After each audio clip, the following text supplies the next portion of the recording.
الحمد لله رب العالمين والعاقبة للمتقين والصلاة والسلام على سيد الأنبياء والمرسلين وعلى آله وأصحابه أجمعين. أما بعد،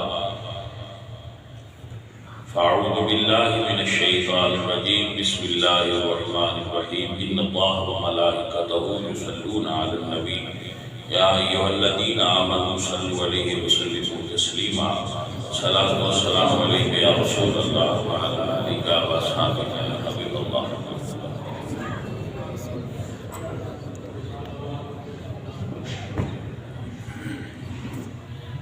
عزیزان محترم، جملہ حاضرین و سامعین، میرے نبی کریم صلی اللہ علیہ وآلہ وسلم نے ارشاد فرمایا، اختلاف امتی رحمت.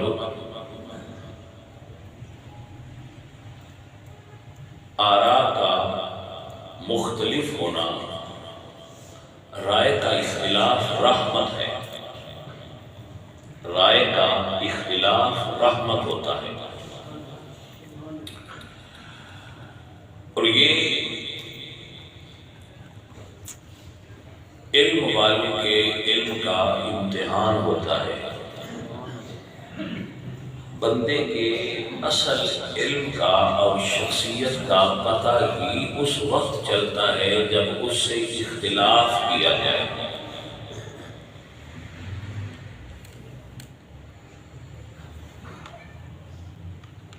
اختلاف رائے کو تنقید نہیں سمجھنا چاہیے، حالانکہ تنقید بھی بعض معنی میں اچھی ہوتی ہے. تنقید برائے اصلاح ہو تو یہ کرنی چاہیے، لیکن لوگ تنقید نہیں کرتے، توہین کرتے ہیں.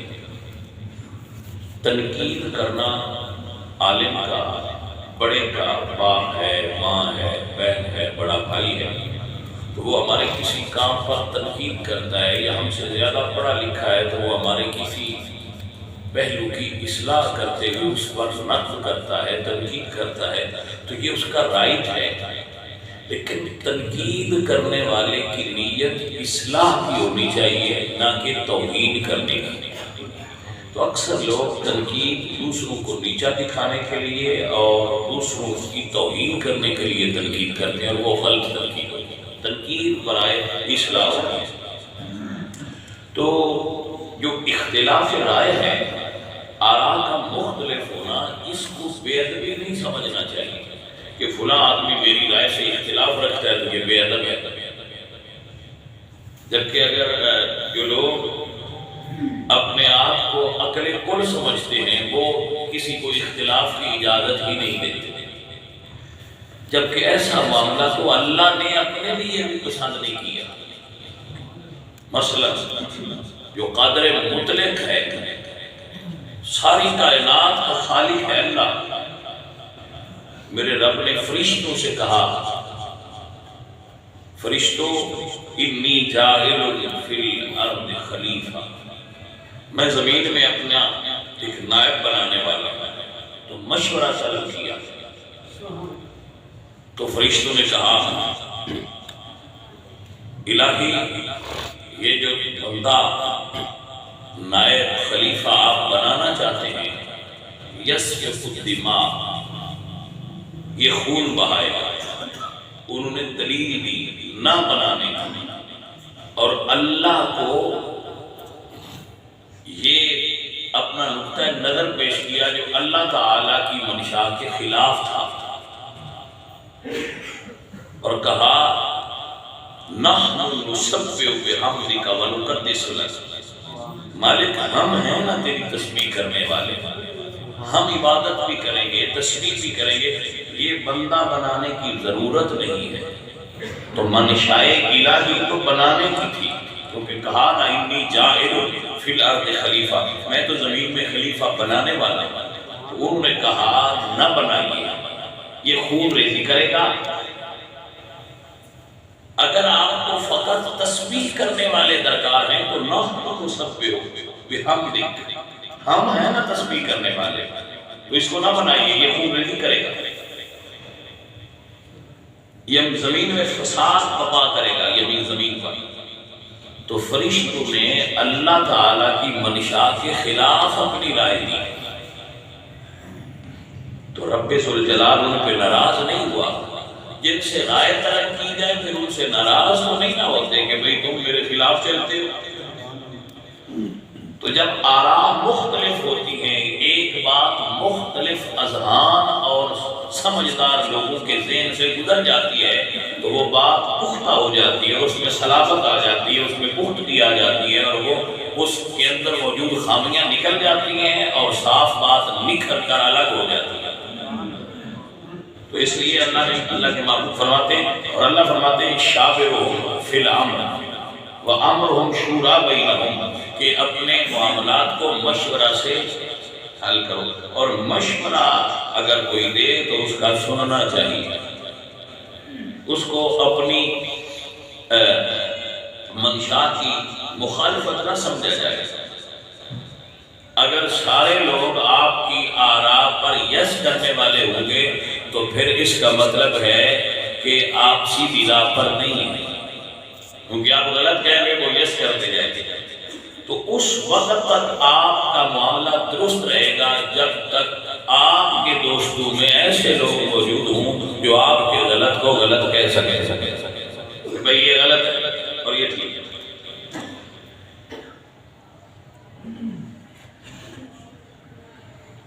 رسول اللہ صلی اللہ علیہ وآلہ وسلم جنگ بدر کے قیدی رسول اللہ کی بارگاہ میں پیش کیے گئے 70 بندے۔ حضور نے فرمایا ابو بکر آپ کی کیا رائے ہے؟ حالانکہ حضور اللہ کے نبی تھے، ان پر وحی آتی تھی۔ ابو بکر آپ کی کیا رائے ہے؟ تو ان کی یا رسول اللہ ان سے پیسے لے چھوڑ دے، فدیہ لے کر چھوڑ دے۔ حضور نے فرمایا عمر آپ کی کیا رائے ہے؟ تو حضرت عمر نے عرض کی کہ یا رسول اللہ انہوں نے آپ کو بہت ستایا ہے، پھر ستائیں گے، جو میرے رشتہ دار ہیں وہ میرے حوالے کریں، جو مولا علی کے رشتہ دار ہیں وہ مولا علی کے حوالے کریں، ہم 70 کے 70 کی گردنیں اڑاتے ہیں۔ دو مشورے آ گئے، حضور ناراض نہیں ہوئے، آپ نے حضرت ابو بکر کی رائے کو پسند کیا، فیصلہ دے دیا، لیکن اس کے بعد وحی آئی تو اللہ نے کیا فرمایا؟ اللہ نے فرمایا محبوب آپ نے ابو بکر کی رائے پر فیصلہ کیا ہے مگر مجھے عمر کی رائے پسند تھی۔ اللہ نے وہی فرمائی کہ آپ نے ابو بکر کی رائے کو مانا مگر مجھے عمر کی رائے پسند تھی، اللہ فرماتا۔ تو اختلاف رائے کرنا یہ انسان کی فطرت میں داخل ہے، انسان اپنی رائے میں اختلاف کرتے ہیں، لیکن ان پڑھ اور پڑھے لکھے کے اختلاف میں فرق ہوتا ہے۔ ان پڑھ آدمی سے آپ اختلاف کریں گے تو وہ آپ پر غصہ ہو جائے گا، ان پڑھ آدمی اور مغرور آدمی کبھی تنقید برداشت نہیں کرے گا۔ صاحب تقویٰ اور صاحب علم لوگ تنقید کو خندہ پیشانی سے برداشت کرتے ہیں، اور جب کوئی شخصیت مکمل شخصیت تو اللہ کے رسول کی ہے، لیکن اگر کوئی انسانوں میں سے شخصیت مکمل ہو جائے تو اس کے تکمیل کی ہمارے ہاں یہ ایک علامت ہوتی ہے کہ یہ مکمل پرسنالٹی ہے ہمارے دنیا کے اعتبار اور زاویے سے کہ یہ تنقید کو برداشت کر لیتا ہے، یہ اختلاف کو برداشت کر لیتا ہے۔ ہمارے ہاں اختلاف کو برداشت کرنے کا بالکل رواج نہیں رہا، اور اختلاف کرنے والا اس چیز سے اختلاف نہیں کرتا، وہ اس کی ذات سے بھی اب اختلاف کرتا ہے۔ ہم اگر کسی کو پسند کر لیں تو ہماری یہ عادت ہے کہ جس کو ہم پسند کر لیں اس کی خامیاں بھی ہمیں پسند ہو سکتی ہیں، اور ہم جس کو پسند نہ کریں اس کی خوبیاں بھی پھر ہمیں خامیاں نظر آتی ہیں. یہ ہمارا انداز ایسا ہے. ہم اس میں فنڈامنٹل ہوتے ہیں، کٹر ہو جاتے ہیں، کٹر نظریات کے حامل ہو جاتے ہیں ہم کہ ہمارا جس کو ہم نے مان لیا مسئلہ. اب جو عمران خان کو مانتے ہیں وہ عمران خان کو مرشد کہتے ہیں، اور جو نواز شریف کو مانتے ہیں وہ نواز شریف کو ولی کہتے ہیں. حالانکہ وہ نہ دونوں مرشد ہیں نہ ولی ہیں. انسان ہے، خوبیاں اور خامیاں انسان کی شخصیت کا حصہ ہوتی ہیں. تو کسی میں بھی خوبی ہو تو اس کو اعتراف کی نگاہ سے دیکھنا چاہیے، خامی ہو تو اس پر مثبت تنقید کرنی چاہیے. یہ پڑھے لکھے لوگوں کا طریقہ ہوتا ہے کہ جب وہ اختلاف کرتے ہیں تو علمی کرتے ہیں، جب وہ اختلاف کرتے ہیں تو دلیل سے کرتے ہیں. اور میں اپنے دوستوں کو ایک بات سمجھانا چاہوں گا کہ اگر آپ کسی سے اختلاف کرنا چاہتے ہیں اور وہ آپ کو کوئی بات سناتا ہے تو اس کے نقطہ نظر کو سمجھیں، اس کی بات سنیں تو صحیح. میں نے کچھ لوگوں کو پاس کرتے ہوئے دیکھا ہے، مباحثہ کرتے ہوئے، کہ وہ اگلے بندے کی بات نہیں سن رہے ہوتے، وہ انتظار کر رہے ہوتے ہیں کہ یہ چپ کریں اور ہم حملہ کریں. بس یہ چپ کریں اور اس کی بات آدھی ابھی منہ میں اور ہم حملہ کر دیں گے. یہ تم نے کیا کیا، تو تم کیسے بات کرتے ہو، فلاں چیز ہے فلاں چیز ہے، تو ہم اپنے دلائل کے انبار لگیں. تو یہ اختلاف کا طریقہ نہیں ہے. اختلاف کا حسن یہ ہے کہ اگلے بندے کی بات آرام سے سنو اور اس کو بات سناؤ، اور جاہل سے کبھی اختلاف نہ کرو. اللہ فرماتے ہیں وَإِذَا خَاطَبَهُمُ الْجَاهِلُونَ فَقَالُوا سَلَامًا. جب جاہل سے مخاطب ہو تو اس کو سیلیوٹ کرو، کیونکہ وہ دلیل کی دنیا میں بات کرنے والا بندہ نہیں ہے. تو بات اس سے کرو جو دلیل کی دنیا کا بندہ ہو. تو ہمارے ہاں یہ اختلاف کرنا یہ علم ہے. ہم مخالفت نہیں کرتے، مخاصمت کرتے ہیں، ہم دشمنی کر لیتے ہیں. رئیس نے ہماری رائے کی مخالف رائے کی تو بھئی آپ پر وہی تو نہیں آتی کہ آپ کی رائے 100% ٹھیک ہے. جن پر وہی آتی تھی وہ بھی سن لیتے تھے لوگ کہ ہاں کہو کیا کہتے ہو، ان سے بھی اختلاف کر لیتے تھے، لیکن وہ ادب کے دائرے میں اختلاف کیا کرتے. مثلا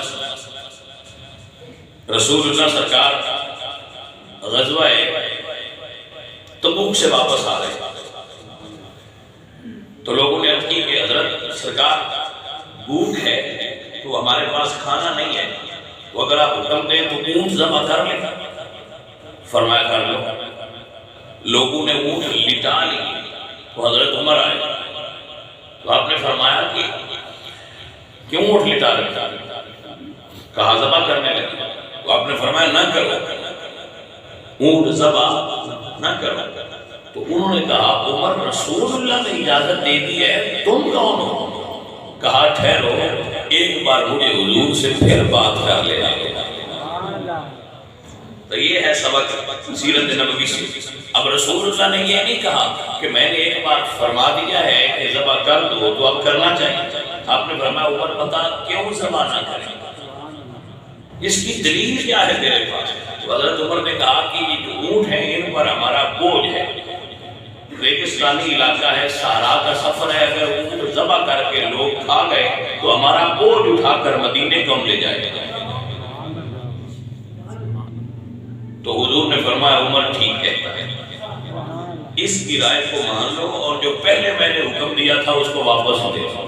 تو کیا اس سے رسول اللہ کا نعوذ باللہ کوئی شخصیت میں فرق آ گیا؟ آپ کی کٹ گیا جو آپ نے کہا کہ وہ پہلے والا حکم واپس لے لو اور یہ دوبارہ حکم نہیں.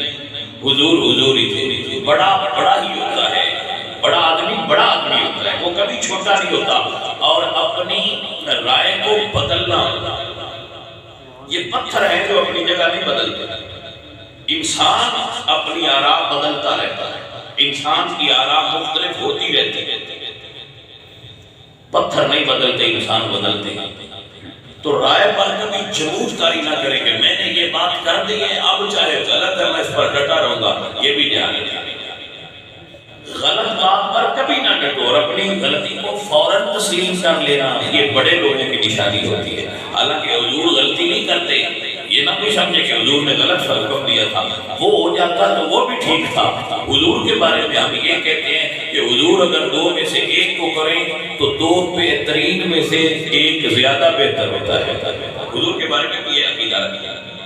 تو حضرت عمر نے حضور نے فرمایا تو اب یہ لوگ بھوکے ہیں. حضرت عمر نے بس دسترخوان بچھایا، یہ مسلم شریف میں حدیث ہے، چمڑے کا دسترخوان بچھایا اور اعلان کیا کہ جس کے پاس جو ہے وہ لے آئے. تو سب لشکر کسی سے کھجور نکلی، کسی سے چھوارا نکلا، کسی سے پنیر نکلا، لا کر انہوں نے وہ اس چمڑے کے ایک دسترخوان پر ڈھیر کیا. تو حضرت عمر نے کی سرکار آپ اس پر برکت کی دعا پڑھیں اور سب سے کہے کھا لیں، اونٹ بھی بن جائیں گے اور آپ کی دعا سے کھانا بھی ہو جائے گا. تو اختلاف رائے کو برداشت کرنا یہ علم اور علم کی اور بڑے لوگوں کی علامت ہوتی ہے. جاہل آدمی اختلاف رائے کو اپنی توہین سمجھتا ہے. پڑھا لکھا بندہ دلیل کے تابع ہوتا ہے. یہ جملہ لوگ ہے. اب شخصیت پرستی میں مبتلا ہیں یا دلیل کو ماننے والے ہیں، یہ اپنے اندر آپ فیصلہ لگا لیں. میں اس کی ایک مثال پیش کرتا ہوں. اللہ حضرت عمر فاروق رضی اللہ عنہ کتنی بڑی شخصیت تھی. وہ اپنی حیات کے آخری لمحات میں تھے. زندگی ان کی ختم ہو رہی تھی تو کچھ لوگ آپ کے پاس بیٹھ کر رونے لگے. تو آپ نے فرمایا میرے پاس سے اٹھ جاؤ، کیونکہ حضور نے فرمایا ہے میت کے پاس رونے سے میت کے عذاب میں اضافہ ہوتا ہے. یہ حدیث ٹھیک ہے. تو لوگ اٹھ گئے تو ان اٹھنے والوں میں ایک صحابی بھی تھے جو پاس سن رہے تھے. وہ عائشہ کے پاس گئے. ایسا علامہ غلام رسول سیدی رحمہ نے لکھا ہے مسلم شریف کے مقدمہ میں. وہ اماں عائشہ کے پاس گئے اور عرض کی کہ آج عمر سے میں نے یہ حدیث سنی ہے، تو کیا یہ درست ہے حدیث کا مفہوم اور اس کی امپلیمنٹیشن درست ہے؟ تو اماں عائشہ نے فرمایا کہ اللہ عمر پر رحم فرمائے حدیث ٹھیک ہے مگر وہ اس لیے نہیں ہے. میت کے پاس رونے سے میت کے گناہوں میں اور اس کے عذاب میں اضافہ ہوتا ہے. یہ حدیث کافروں کے بارے میں ہے. ایمان والوں کے لیے حکم قرآن کا یہ ہے اللہ تزر وازرۃ وزر اخری، کہ ایک کا بوجھ دوسرا نہیں اٹھائے گا. مطلب رو میں اور عذاب اس کو کیوں؟ غلطی تو میں کر رہا ہوں. کافر کے پاس جب اس کے رشتے دار ہوتے ہیں تو اس کے بوجھ میں اور اضافہ ہوتا ہے. مومن کے لیے ایسا نہیں ہے. تو صحابہ کرام نے عائشہ کی بات کو تسلیم کیا حضرت عمر کی بات کے مقابلے.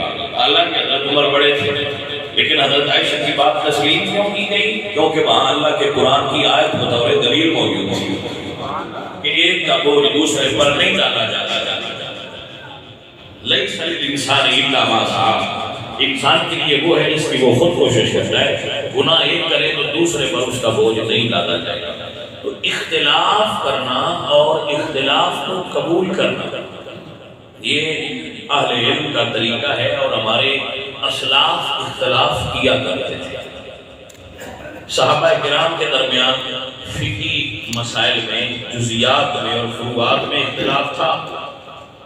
صحابہ کرتے تھے، اہل بیت کرتے تھے. حضرت علی اور حضرت عباس کے درمیان اختلاف ہو جاتا تھا بعض امور میں، بلکہ بعض امور میں امام حسن اور حضرت علی کی آپس میں رائے مختلف ہوا کرتی تھی. یہ تاریخی روایات ہیں.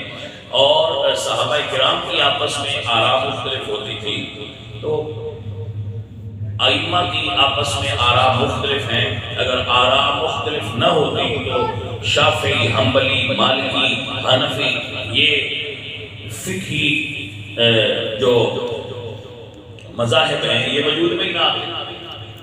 اگر علماء میں پڑھے لکھے لوگوں میں پڑھے لکھے لوگ تھے امت کے، امام احمد بن حنبل تھے، مالک تھے، شافعی تھے، امام اعظم تھے. اگر وہ پڑھے لکھے لوگ اختلاف نہ کرتے تو یہ چار مذاہب کیسے ہوتے اہل سنت؟ ان چار مذاہب کا ہونا اس بات کی علامت ہے کہ اختلاف تھا. فروعات میں، مسائل کی جزیات میں اختلاف ہوا تھا، ہوتا تھا، اب بھی ہے، کرتے رہیں گے. یہ اختلاف تو رحمت ہے. یہ اختلاف ہے جس کو حضور نے فرمایا اختلاف امتی رحمت، میری امت کا اختلاف رحمت ہے.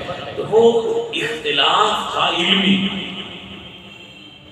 اور اس اختلاف کا عالم یہ تھا کہ اگر ایک امام، اللہ اکبر، غالب امام مالک کے بارے میں نے پڑھا ہے، میرے ذہن میں آتا ہے، تو آپ امام اعظم کے مزار پر گئے تو وہاں جا کر اپنے مذہب پر نہیں، ان کے مذہب پر عمل کرتے ہوئے نماز ادا فرمائے کہ یہ بزرگوں کے اختلاف کا رنگ تھا اور انداز تھا کہ وہ اختلاف ادب سے کرتے تھے۔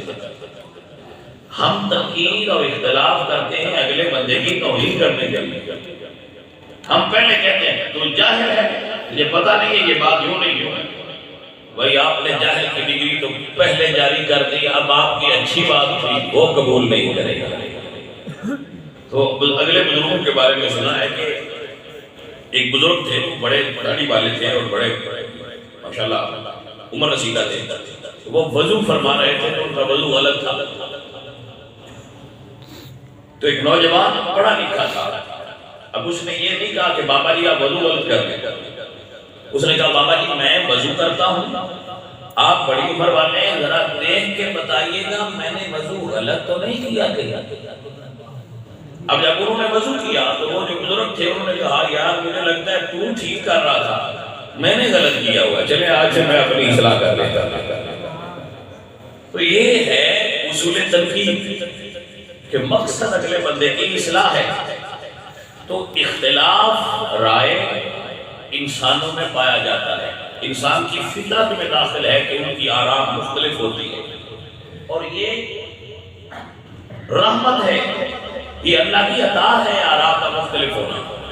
یہ زحمت اس وقت بنتی ہے جب جاہل اختلاف کرتے ہیں، پڑھے لکھے لوگوں کا اختلاف امت کی رحمت ہے۔ سو عزیزوں اور دوستوں، اگر کسی سے اختلاف کرنا پڑے تو ضرور کریں، مگر علمی دائرے میں کریں۔ اختلاف کریں دلیل کے ساتھ کریں، اختلاف کریں آداب کو ملحوظ خاطر رکھتے ہوئے کریں، اختلاف کریں مگر اختلاف کے اصول و ضوابط کو اپنے سامنے رکھتے ہوئے اختلاف کیا کریں۔ اختلاف کرنا پڑھے لکھے لوگوں کا حق ہے، یہ رائٹ ہے، لیکن اختلاف کرتے ہوئے یہ ذہن میں نہ رکھیے گا کہ اگلا بندہ ان پڑھ ہے اور وہ جاہل ہے اور میں جو کہہ رہا ہوں یہ وہی ہے، ایسا نہیں ہوتا۔ بعض اوقات ہم اپنی رائے میں غلط ہوتے ہیں، لیکن جب کوئی ہم سے اختلاف کرتا ہے اور وہ اس کے نتائج سے ہمیں آگاہ کرتا ہے تو ہم اپنی اصلاح کر لیں گے۔ سو بھائی عزیزوں اور ساتھیوں، آج کا سبق آپ کو جو یہ میں ان پڑھ سا بندہ پڑھا سکتا ہوں یہ ہے کہ اختلاف کرنا چاہیے۔ ہم آئے روز دن رات گھر میں، بیٹھک میں، بازار میں، دکان میں، کاروبار میں، بزنس میں، کھیت میں، مسجد میں، مدرسہ میں، ہر جگہ ہمیں اختلاف کرنا پڑتا ہے، لیکن اس کے آداب سے واقفیت نہیں۔ تو اختلاف کے آداب سے بس یہ آج کا سبق تھا کہ اختلاف کریں مگر ادب کے ساتھ کریں، تنقید کریں مگر اصلاح کے لیے کریں، تنقید توہین کے لیے نہ کریں ضرور کریں۔ اب باپ کا حق ہے کہ وہ بیٹے پر تنقید کرے، باپ کا رائٹ ہے، اسے اللہ نے یہ حق دیا ہے، اسے شریعت نے یہ حق دیا ہے تو وہ بیٹے کے امور پر تنقید کرے۔ استاد کا حق ہے کہ وہ شاگرد پر تنقید کرے، بڑے کا حق ہے کہ وہ چھوٹے پر تنقید کرے، لیکن اصلاح کے لیے، توہین کرتے ہوئے نہ کرے، دوسروں کو ڈیگریڈ نہ کرے تنقید کرتے ہوئے، دوسروں کی عزت نفس کو مجروح نہ کریں، تنقید ایسے کریں کہ اسے مزہ آ جائے کہ کسی نے مجھے بات سمجھ رہے ہیں، ڈیگریڈ نہ کریں، تنقید ضرور کریں۔ اگر ایک باس ہے، استاد ہے، تو اس کا کوئی شاگرد ہے جو اس کے نیچے کام کرتا ہے یا اسے سیکھ رہا ہے تو اسے سکھانا اس کی ذمہ داری ہے، وہ تنقید نہیں کرے گا تو وہ کیسے سیکھے گا، کبھی نہیں سیکھے گا۔ تو سکھانے کے لیے اپنے اندر تنقید کرنے کا اور سکھانے کا جو اصل حسن ہے وہ سمجھ کر پھر تنقید کریں کہ میرا مقصد اس کو سکھانا ہے۔ بندے کو تنقید کریں، پنجابی میں کہتے ہیں اسے سوٹا نہ ماریں، تنقید کریں سوٹا نہ ماریں، تو تنقید کرنی چاہیے، یہ حق ہے، بڑوں کا حق ہے چھوٹوں پر تنقید کریں۔ اور یہ حسن ہے زندگی کا، تو ہمیں تنقید کرنی چاہیے، تنقید سیکھ کر، کیونکہ اسلام میں اور پڑھے لکھے لوگوں میں تنقید کے بھی کچھ اصول و ضوابط ہوتے ہیں۔ اللہ کریم اپنے محبوب کا صدقہ ہمیں عمل کرنے والا بنائے۔ وما علینا الا البلاغ۔